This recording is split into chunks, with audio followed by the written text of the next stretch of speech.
ಮೊನ್ನೆ ಒಂದು ಫೇಸ್ಬುಕ್ ಅಲ್ಲಿ ಆಗಿರ್ಬೋದು, ವಾಟ್ಸಪ್ ಅಲ್ಲಿ ಆಗಿರ್ಬೋದು, ನೀವು ಮಾತಾಡಿರ್ತಕ್ಕಂತಹ ಒಂದು ಮಾತು ಎಲ್ಲ ಕಡೆ ವೈರಲ್ ಆಗಿದೆ. ನಾನು ಅದನ್ನ ಗಮನಿಸಿದ್ದೀನಿ. ಅದನ್ನ ಗಮನಿಸಿದಾಗ ನೀವು ಒಂದು ಮಾತನ್ನ ಹೇಳಿದ್ದೀರಿ.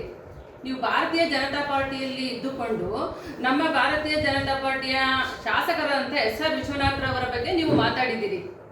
ಏನಕ್ಕೆ ನೀವು ಆ ರೀತಿ ಮಾತಾಡಿದ್ರಿ?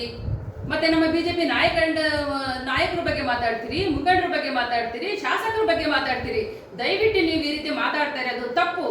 ಯಾಕೆಂತ ಹೇಳಿದ್ರೆ, ನೀವು ಮಾತಾಡಬೇಕಾಗಿರೋದು ಕಾಂಗ್ರೆಸ್ ಪಕ್ಷದ ವಿರುದ್ಧ ಪಕ್ಷದ ಬಗ್ಗೆ ಮಾತಾಡ್ಬೇಕು. ನೀವು ವಿರುದ್ಧ ಪಕ್ಷದ ಮುಖಂಡರ ಬಗ್ಗೆ ಮಾತಾಡ್ರಿ, ವಿರುದ್ಧ ಪಕ್ಷದ ನಾಯಕರ ಬಗ್ಗೆ ಮಾತಾಡ್ರಿ.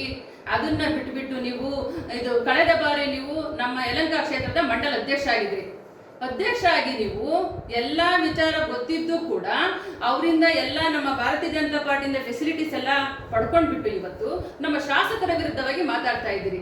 ಅಧ್ಯಕ್ಷ ಅಂದ್ರೆ ಹೇಗಿರ್ಬೇಕು? ಎಲ್ಲಾ ಜನಾಂಗದವರನ್ನ, ಎಲ್ಲ ಕಾರ್ಯಕರ್ತರನ್ನ ಒಗ್ಗಟ್ಟಾಗಿ ಒಂದು ಹಿಡಿತದಲ್ಲಿ ಇಟ್ಕೊಂಡು ನಾಯಕರಾಗಿ ನೀವು ಮುಂದೆ ಹೋಗ್ರಿ ಅಂತ ನಾವು ನಿಮಗೆ ಎಲ್ಲಾ ರೀತಿಯಾದ ಫೆಸಿಲಿಟೀಸ್ ನಮ್ಮ ಭಾರತೀಯ ಜನತಾ ಪಕ್ಷದಲ್ಲಿ ನಿಮಗೆ ಕೊಟ್ಟಿದ್ದೀವಿ. ಆದ್ರೆ ನೀವೇನ್ ಮಾಡ್ತಾ ಇದ್ದೀರಿ? ಎತ್ತು ತಾಯಿಗೆ ದ್ರೋಹ ಮಾಡತರ ನೀವು ನಮ್ಮ ಪಾರ್ಟಿಯಲ್ಲೇ ಇದ್ದುಕೊಂಡು ಬಣ ರಾಜಕೀಯ ಮಾಡುವಂತಹ ವ್ಯವಸ್ಥೆಯನ್ನ ಮಾತಾಡ್ತಾ ಹೇಳಿಕೆಯನ್ನ ಕೊಡ್ತಾ ಇದ್ದೀರಿ. ದಯವಿಟ್ಟು ನೀವು ಇದನ್ನೆಲ್ಲ ತಪ್ಪಿಸ್ಬೇಕು. ಇದು ಈ ರೀತಿ ಎಲ್ಲ ಮಾತಾಡಬಾರ್ದು. ನೀವೇನೇ ಮಾತಾಡೋದಿದ್ರು ನಮ್ಮ ಭಾರತೀಯ ಜನತಾ ಪಾರ್ಟಿ ಒಟ್ಟಾಗಿ ಹೋಗುವಂತಹ ಮಾತನ್ನ ಮಾತಾಡಬೇಕು. ನೀವು ಬಣ ರಾಜಕೀಯ ಮಾತಾಡಿಕೊಂಡು ಈ ರಾಜಕೀಯನ ಹಾಳು ಮಾಡಂತಹ ಬಿಜೆಪಿ ಪಾರ್ಟಿನ ಹಾಳು ಮಾಡಂತಹ ಹೇಳಿಕೆಗಳನ್ನ ಯಾವ ಪುರುಷಾರ್ಥಕ್ಕಾಗಿ ಕೊಡ್ತಾ ಇದ್ದೀರಿ? ನೀವು ಏನಕ್ಕಾಗಿ ಕೊಡ್ತಾ ಇದ್ದೀರಿ?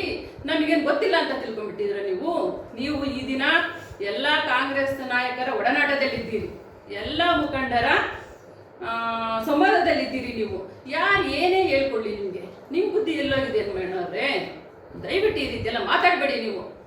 ನಿಮ್ಮ ಬಗ್ಗೆ ನನಗೆ ವಿಶ್ವಾಸ ಇದೆ. ಇನ್ನು ಮುಂದೆ ನೀವು ಮಾತಾಡಲ್ಲ, ನೀವು ಮಾಡೋ ತಪ್ಪನ್ನ ತಿದ್ಕೊಂತೀರಾ ಅಂತ ನಂಬಿಕೆ ಇದೆ, ಭರವಸೆ ಇದೆ, ವಿಶ್ವಾಸ ಇದೆ. ಅದನ್ನ ಉಳಿಸ್ಕೊಳ್ಳಿ ನೀವು. ಧನ್ಯವಾದ.